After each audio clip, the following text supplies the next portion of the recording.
Hi, this is Justin from Deep Space Arsenal, and today I want to show the final version of our CHUG Plus Command Center. Some of the previous iterations of the set that we showed didn't have a background, and we're missing a few items that are included in the set now. And this is, other than the toys, of course, this is pretty representative of what will be in the box. And we are taking orders right now. It's all manufactured per order, so get a hold of us on Facebook, which will be linked below, and just private message us, and we will start to manufacture your set. We're working with people right now to do installment plans and other kind of arrangements to, make sure anyone who wants one of these sets can get one. So anyhow, let's go ahead and look at the set.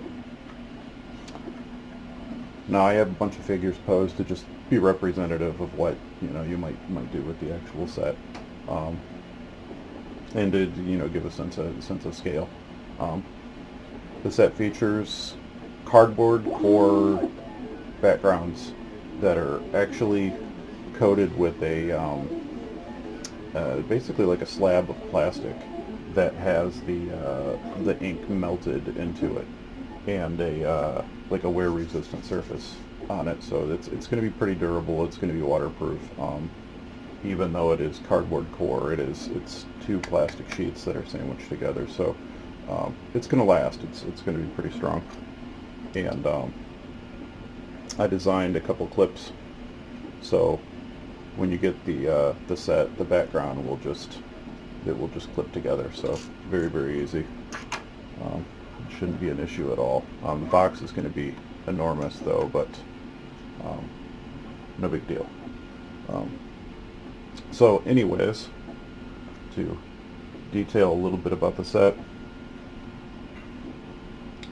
we have our main command center CPU. We have two side terminals. We have the spy satellite. We have the scanner eye, medical table, little EKG unit, a viewing table for blueprints and stuff, a cage that goes with Hound and Ravaged that allows you to reenact one of the early episodes that actually comes with a little tiny set of keys, in case those kind of little details matter to you. Just as a little bonus, I'm going to throw in just a random amount of Energon cubes, just kind of to bring up the authenticity level a little bit. And those will be printed in a transparent magenta, so I think the color will be good, and they'll be pretty cool. Another thing I kind of threw in as like a little Easter egg that I just thought was neat is I remembered an old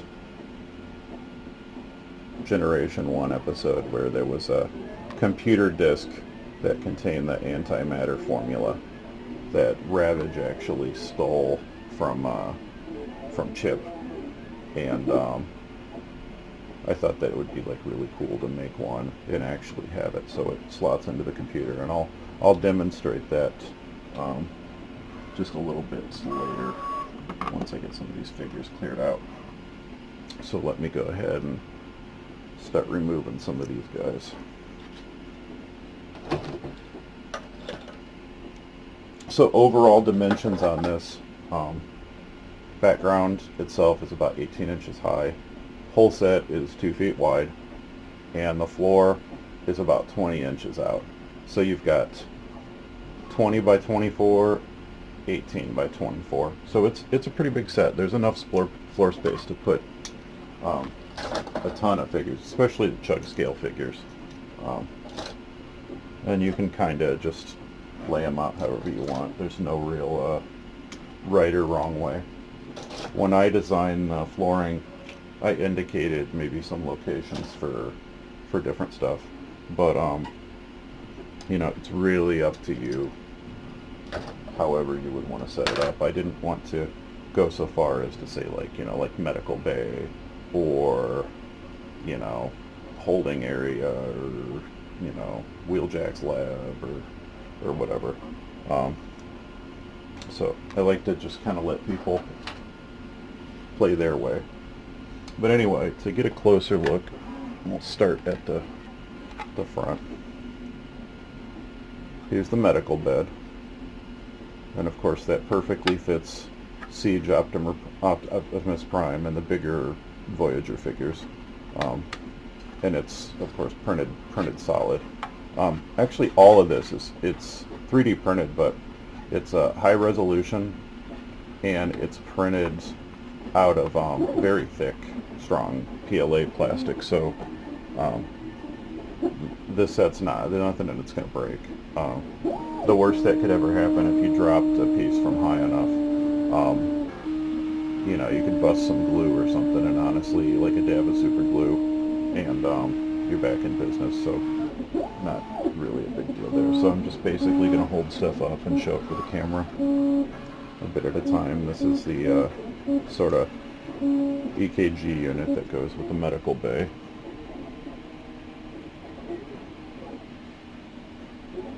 Here's this scanner eye that sits on top of Teletran. You'll probably remember some of this stuff from the very first episode where they crashed and were brought back to life. Of course, that's the computer disk side terminals, and they just slots in. It's just kind of a neat little thing that, last minute addition. You've got your spy satellite, and then, of course it comes off the base to do whatever you want with it. There's no specific place these necessarily have to go, and whatever you want to do. I don't have any like slots indicated or anything, just whatever looks best to you. Got a blueprint viewing table. I figured Wheeljack and some of the other CHUG scientists like Perceptor or whatever might want to huddle around this and look at blueprints and discuss strategy and all that kinds of good stuff. Here's a weapons rack. I just loaded it with 5mm pegged weapons. It won't come with any weapons unless I just throw in some freebies. But this is just kind of a nice bonus. You can put some energon cubes on the bottom here and put as many weapons as you can kind of Tetris in there. And of course it's got a warning label that refers to explosive photon charges and energon. So just trying to kind of draw people into the backstory a little bit. That's one of my big things is I think putting your Transformers toys on a shelf is cool. I mean, don't get me wrong, but there's no story in that. It gives it another dimension when you can tie it into episodes or a background story or something that actually happened. As someone who was a little kid when the Generation 1 toys first came out, and the cartoon debuted, that the myth that surrounds the Generation 1 Transformers is it's just important to me. It was a good part of my life, and that's something I want to be able to share with people. So let's give a better look at the Ravaged cage here. It's just silver plastic. I don't know if you can see this, but got the Deep Space Arsenal logo inside it. And of course it's got little keys. And I've been known to continue to develop things on projects that should be finished, just because I don't know when to stop myself. So I'm probably going to add little bits to this set as time goes on. Nothing substantial. I mean, the core set is finished. I'm mostly thinking of just adding little tools for the med bay and just whatever little odds and ends I can come up with, just cheap quick stuff. And after I make them, I'll just pack them in with future units. And anyone who's bought one, since this is such a limited release, and I'm going to be making these basically on demand. Any little new things that come out, I'll just throw them in, you know. I have no problem putting in an envelope and with a stamp and sending them off, you know, just as a, you know, a bonus for someone who already bought the set. I don't want to create a situation where early buyers get hosed, you know, and don't get the newest stuff or the little extra goodies. So I'll make everyone square. That's not a big deal. So anyhow, the backgrounds, of course, cardboard core, plastic tops. They got a little bit of a tooth to them, but they're not grippy at all.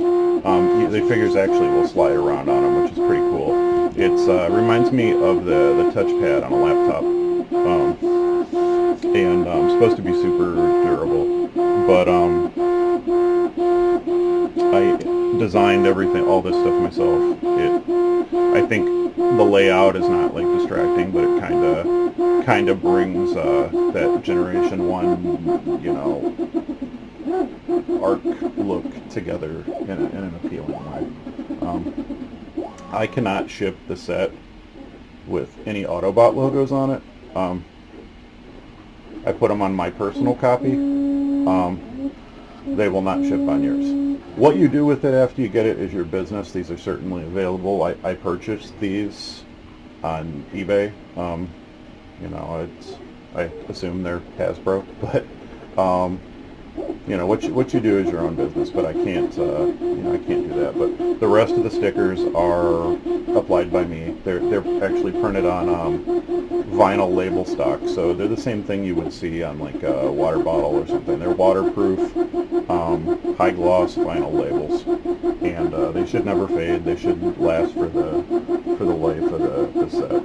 So let me pull some of this apart so you can get maybe like a little bit better look at some of the detail in here. And I wanted to, you know, just add little stuff that probably won't show up on camera, like little you know, like energy spikes in the readouts, and you know, lots of buttons, and here would be like where the speakers are for the console, and you know, you've got like rivets on the legs, which I thought was like a cool touch to look at, like it was like bolted down. So, and one thing I did do is I left the back open because I had a couple customizers talk to me and basically said, hey, if I wanted to install lights on this or cut the center part out to install a cell phone or something, could I do that? And I didn't want to make it a solid block of plastic so that would be impossible. And since this can't be seen anyways the way the set goes, I thought, yeah, like what the hell, I'll make this hollow so they can put like, you know, batteries in here, lights wherever, screen, like however they wanted to do it.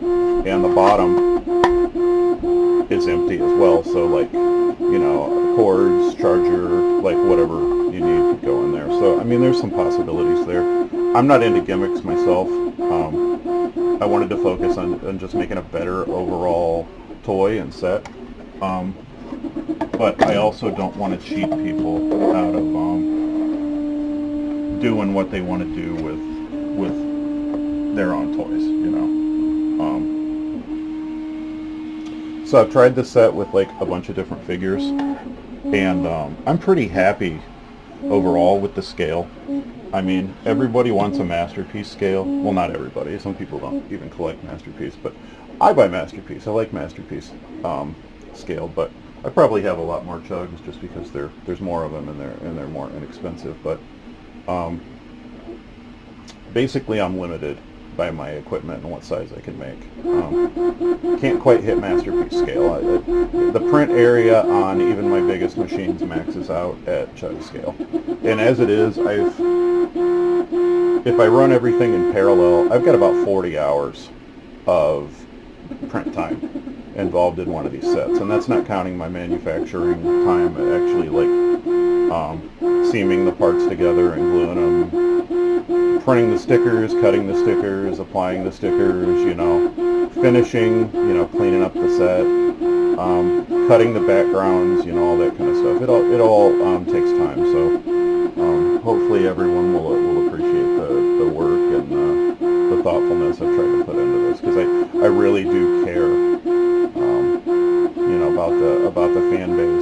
and I really wanted to give people what I think Hasbro probably should have made, but for whatever reason never did. I wanted that level of quality and that level of access. I wanted it to tie in to the Transformers myth without actually, being in an official Transformers set. But I didn't want it to have that sort of one-step removed thing that a lot of third-party stuff has, where it's kind of, hinting that it's, Transformers. This is definitely a Transformers playset. I'm just, not going to use any of the copyrights or the names, so, I think people will appreciate the authenticity. And while I got you here, I wanted to discuss, basically this set is going to be modular. This is kind of like phase 1, and the backgrounds are phase 1.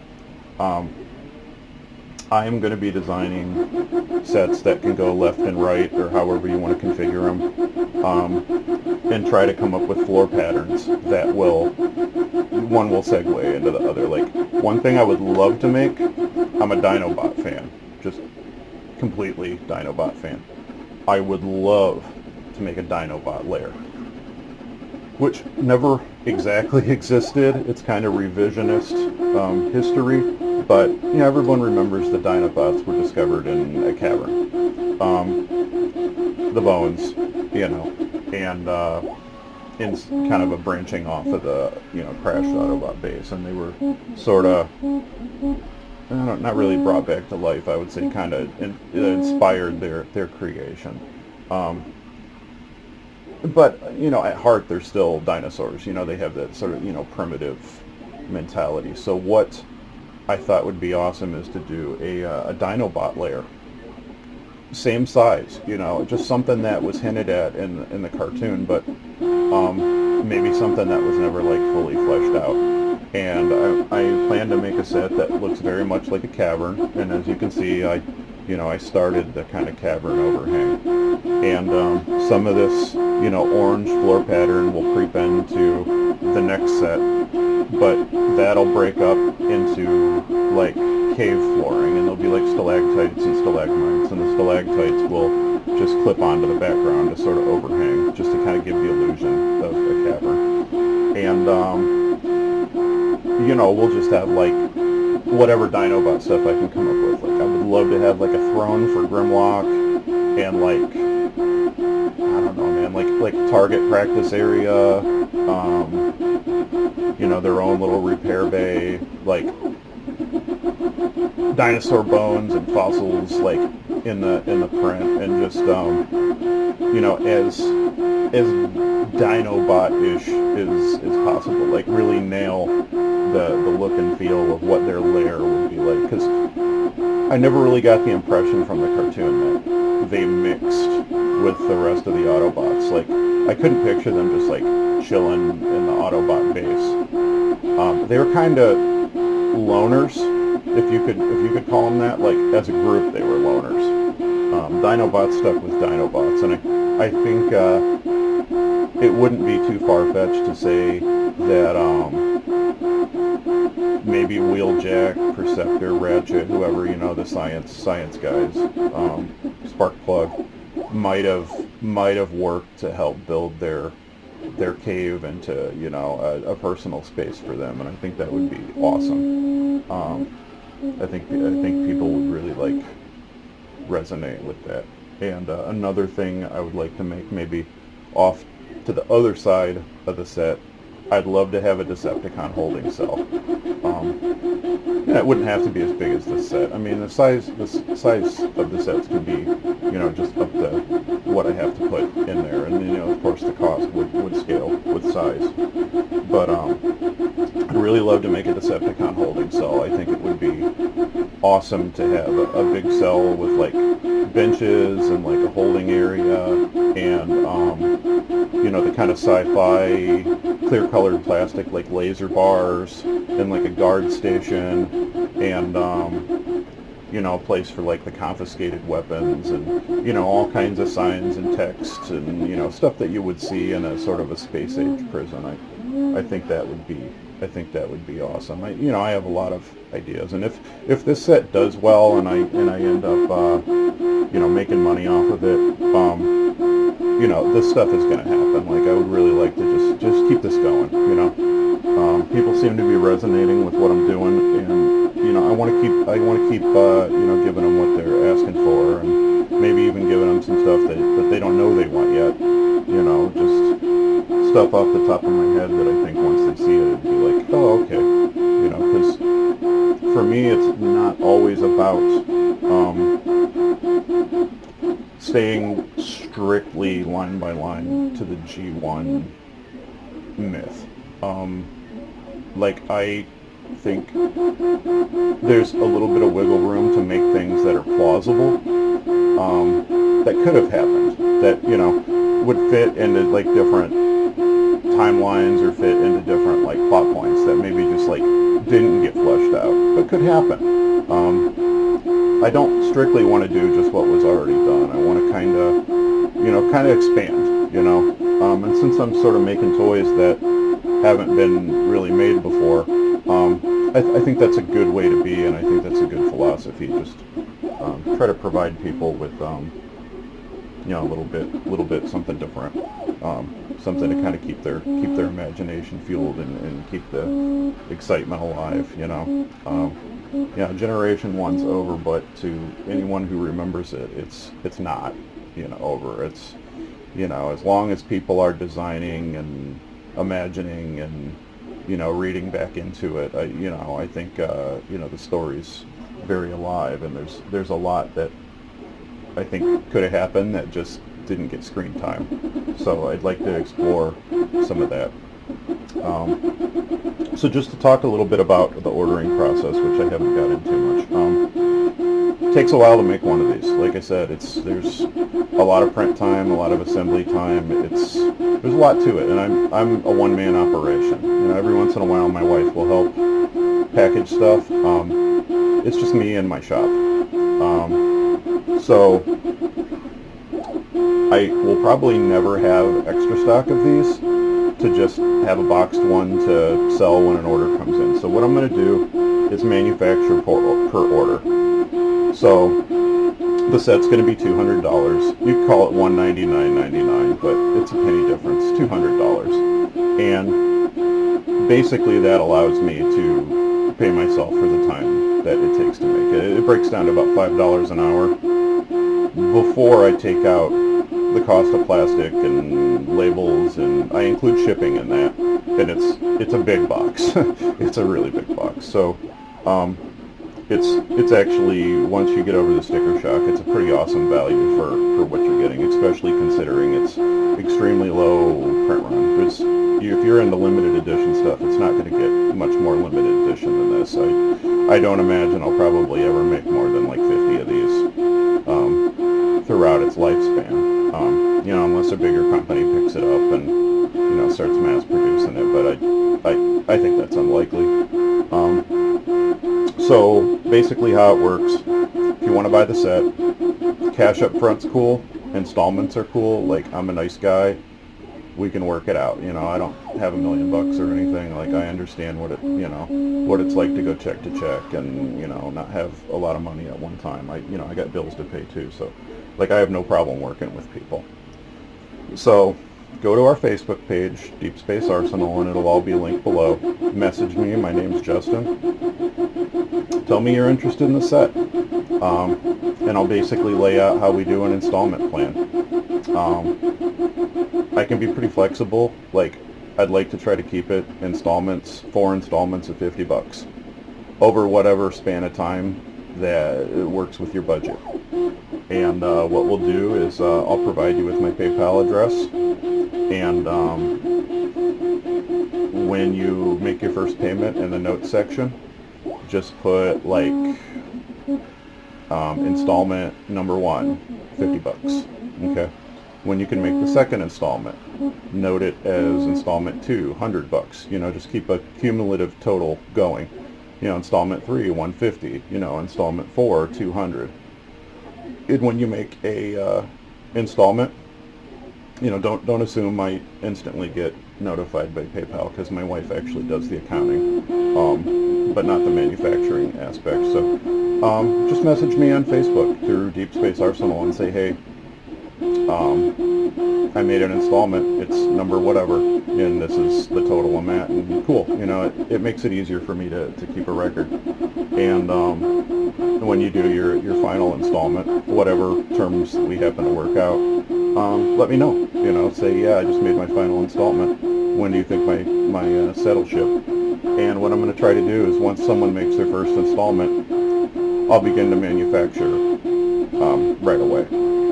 So these take a while to make, but I'm hoping that, I have quite a few of these in the pipeline right now for people that have already ordered and are waiting on theirs. But I'm hoping that an installment plan is a good option for a lot of people, because it might be that by the time you get it all paid, I'll have your setup done, and I'll be able to just stick it in a box and send it.